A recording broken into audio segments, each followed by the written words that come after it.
जब भी कोई स्त्री गर्भवती होती है यानी कि प्रेग्नेंट होती है तो उस बच्चे को लेकर बहुत सारी उम्मीदें परिवार पाल लेता है और इसके साथ-साथ उस बच्चे का इंतज़ार भी उसी दिन से शुरू हो जाता है जिस दिन वो बच्चा पहली बार अपनी माँ की कोख में दस्तक देता है।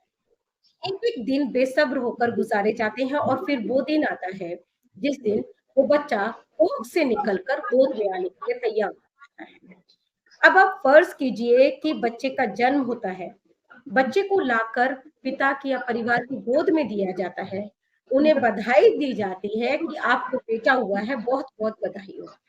और फिर कुछ देर बाद उनसे वो बेटा ये कहकर ले लिया जाता है कि माफ़ कीजिए, ये बेटा आपका नहीं है, ये दूसरे परिवार का बच्चा है, आपको गलती से दे दिया था, आपको बेटी हुई। और ये कहते हुए बच्चा उनसे लेकर दूसरे परिवार को दे दिया। सोचिए कि उस परिवार पर क्या गुज़रेगी। सवाल ये नहीं है कि बेटा लेकर बेटी दे दी गई। सवाल ये है कि एक बच्चा जिससे कि उस थोड़े से समय में ही उस परिवार का लगाव हो गया, उसको लगा कि ये उसका अपना बच्चा है, वो बच्चा उनसे छूट गया। बेटे की जगह ये बेटी भी देश में ऐसे अनेक मामले आजकल सामने आ रहे हैं, जहाँ सरकारी या प्राइवेट हॉस्पिटल्स में बच्चे की अदला-बदली आम हो गई है। क्योंकि ये जो पूरा मामला है, ये झारखंड के हज़ारीबाग जिले में घटा है। हज़ारीबाग जिले के शेख भिखारी मेडिकल कॉलेज में ये घटना हुई है। दिसंबर महीने में ये घटना हुई है। लेकिन इससे कुछ महीने पहले अक्टूबर महीने में उत्तर प्रदेश के कुशीनगर से भी इस तरह की घटना हमारे सामने आई थी। अब वैसी परिस्थिति में अक्सर परिवार को ये लगता है कि उसके साथ खेल हो गया है, उसके बच्चे को और खासकर अगर ये बेटा है, तो परिवार का ये विश्वास और ज़्यादा दृढ़ होता है कि उसके बेटे को कुछ पैसे के लिए नर्सिंग स्टाफ ने या मेडिकल स्टाफ ने या अस्पताल प्रशासन प्रबंधन ने वो किसी दूसरे परिवार को बेच दिया है। पुलिस में कंप्लेन होती है, पुलिस पर दबाव होता है कि इस मामले की तह तक जाकर आरोपियों के खिलाफ कड़ी से कड़ी कार्रवाई की। कई बार पुलिस के सामने भी दुविधा होती है अगर उन्हें ये जांच में लगता है कि इस मामले में किसी भी तरह का लेन-देन नहीं हुआ है, ना तो पैसे का, ना सर्विस का, ना ही किसी वस्तु का। तब पुलिस भी क्योंकि मानवीय दृष्टिकोण अपनाते हुए वो चाहती है कि ह्यूमन एरर के लिए कम से कम सजा हो, सामने वाले को लापरवाही हुई है, इसमें कोई दो राय नहीं है, लेकिन ये कोई ऐसा संगीन अपराध नहीं है, जिसकी वजह से उनको प्रताड़ित किया जाए। तो वैसी परिस्थिति में पुलिस के सामने भी बड़ी दुविधा खड़ी हो जाती है कि वो कार्रवाई करे या नहीं करे। अगर वो नहीं करती है, तो उस पर भी ये आरोप लगना आम हो जाता है कि पुलिस भी इस मामले में आरोपियों से मिल गई है। ये जो पूरा मामला है बड़ा पेचीदा होता है।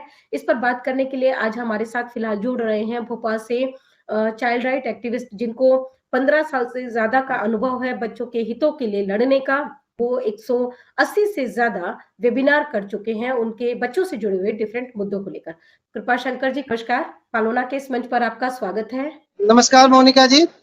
जी। बहुत ही वैलिड पॉइंट है और ये अक्सर पुलिस के सामने दुविधा रहती है कि इन धाराओं में एफआईआर होनी चाहिए कि नहीं होनी चाहिए।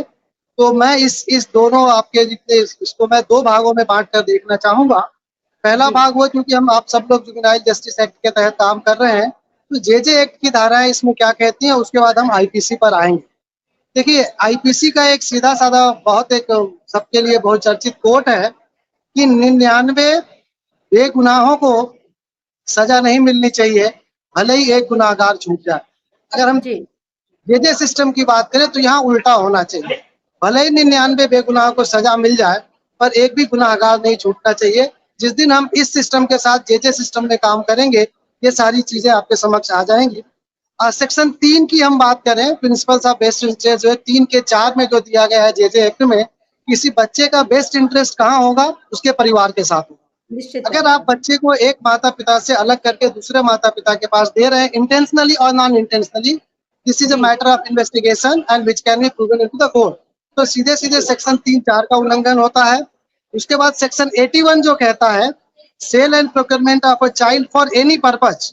अगर बच्चे को, जो आपने घटना बताई कि एक जगह से दूसरी जगह लिया जा रहा है, कहीं ना कहीं sale and procurement of the child involve है, सेक्शन 81 में कार्रवाई होनी चाहिए। इसी प्रकार जो नियम 59 है जे एक्ट का, वो भी ये कहता है कि अगर किसी बच्चे का किसी भी प्रकार से बाइंग एंड सेलिंग होता है तो जे एक्ट के 81 में कार्रवाई होनी चाहिए। तो ये सारी बातें जे सिस्टम में एफआईआर का आधार बनती है। अब हम आते हैं थोड़ा आईपीसी के ऊपर। तो आईपीसी की ऐसी बहुत सारी धाराएं हैं जिनको एक्सप्लोर करने की आवश्यकता है। अगर थोड़ा सा उनको एक्सप्लोर किया जाए पुलिस के द्वारा, या जो कंप्लेन कर रहा है, तो उसमें ये सारी चीजें हो जाएंगी। सबसे पहले हम सेक्शन 34 की बात करते हैं आईपीसी में। वो कहता है act done by several person. इसमें अगर देखें तो हॉस्पिटल का बहुत सारा स्टाफ इन्वॉल्व है, एक से अधिक लोग अगर इन्वॉल्व है तो सेक्शन 34 लगता है।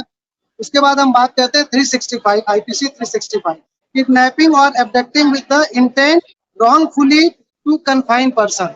अनलॉफुल तरीके से, रॉन्गफुल तरीके से किसी व्यक्ति को कन्फाइंड करना, चाहे वो बच्चा हो या चाहे कोई बड़ा भी व्यक्ति हो, 365 इसमें लग सकती है। 375 लगती है। 375 ई के 4 में साफ साफ मेंशन है ट्रैफिकिंग ऑफ द चाइल्ड। अगर बच्चा बदला गया हॉस्पिटल में या एक जगह से दूसरी जगह गया तो ह्यूमन ट्रैफिकिंग का मामला बनता है। पुलिस को एफआईआर करके इसमें इन्वेस्टिगेट करनी चाहिए। इसके अतिरिक्त हम 120 आईपीसी 120 ए देख सकते हैं कि कोई भी ऐसा काम जो 2 या 2 से अधिक व्यक्तियों के द्वारा किया जा रहा है या अनलॉफुल तरीके से, इलीगल तरीके से कोई भी काम किया जा रहा है। तो 420 भी अगर हम बात करें कि चीटिंग विद डिसऑनेस्टी, यहाँ पे सीधे सीधे डिसऑनेस्टी की बात करी गई है। अगर बच्चा बदला भी गया है हॉस्पिटल में इंटेंशनली और नॉन इंटेंशनली, तो दोनों में जो एक डिसऑनेस्टी दिख रही है वो चीटिंग के तरीके से होती है, तो 420 लगती है। इन सारी धाराओं में प्रोविजन है एफआईआर होनी चाहिए। एफआईआर होने के बाद let the police investigate and let the court decide कि वास्तव में मामला क्या है। जब 2-4 लोगों के विरुद्ध संगठन आरोप के में काम करेगी, सजा होगी, तो लोग डरेंगे इस प्रकार की गतिविधियां करने से। जी मोनिका जी। आपसे जब मेरी बात हो रही थी तो आपने मुझे ये बताया था कि बच्चों की अदला बदली आज के समय में खासकर ये उतना भी आसान नहीं है, क्योंकि जैसे ही किसी बच्चे का जन्म होता है तो उसकी टैगिंग कर दी जाती है। मैं चाहूंगी कि इस पर भी आप थोड़ा सा प्रकाश डालें। देखिए, हॉस्पिटल में जब से एनएबीएच आया है, national accreditation for the hospitals करके एक बॉडी होती है जो हॉस्पिटल को कुछ कुछ सर्टिफिकेट देती है। तो उसमें हर पेशेंट के साथ एक पेशेंट बैंड होता है। उस पेशेंट के साथ उस बैंड में उसकी पूरी इंफॉर्मेशन होती है, उसका बच्चा कौन सा है या उसका ब्लड ग्रुप क्या है, उसको डिजीज क्या है, उसको कौन सा डॉक्टर कब देखेगा। तो बच्चा बदला जाना, मुझे नहीं लगता है कि एक इतनी आसानी से बदल दिया जाएगा बच्चा, क्योंकि वो सारी इंफॉर्मेशन फाइलों पे रहती है। तो कौन से डॉक्टर ने ऑपरेट किया है और कौन सा बेबी हुआ है, उसको फीमेल है कि मेल है, वो सारी इंफॉर्मेशन उसमें रिकॉर्ड की जाती है। तो इसकी संभावना बहुत कम होती है कि अनइंटेंशनल तरीके से गलती होने की भी संभावना आजकल हॉस्पिटल्स में बहुत कम हो गई है। हम ये कह सकते हैं कि ये जो भी मामला है ये उतना सरल भी नहीं है जितना सरल इसको बताने की कोशिश हो रही है। तो कभी भी इस तरह का बच्चों की अदला बदली का मामला होता है तो उसमें पुलिस को कोई भी ह्यूमन एंगल नहीं तलाशते हुए कड़ी से कड़ी कार्रवाई उसमें करनी चाहिए। ये इसलिए भी जरूरी है कि पूरे देश से हम देख रहे हैं कि बच्चों की चोरी, किडनैपिंग और इस तरह के मामले बहुत ज्यादा आ रहे हैं और ह्यूमन ट्रैफिकर्स की नजर अब विशेष तौर पर नवजात बच्चों पर है। तो इसलिए बच्चों का अदला बदली होना ये उसका एक और मॉडस ऑपरेंडी भी हो सकता है, जिसके बारे में अभी पुलिस को या हम लोगों को भी बहुत आइडिया नहीं है। धन्यवाद कहना चाहूंगी कृपाशंकर जी, धन्यवाद मोनिका जी, इम्पोर्टेंट जानकारी शेयर की है। Thank you.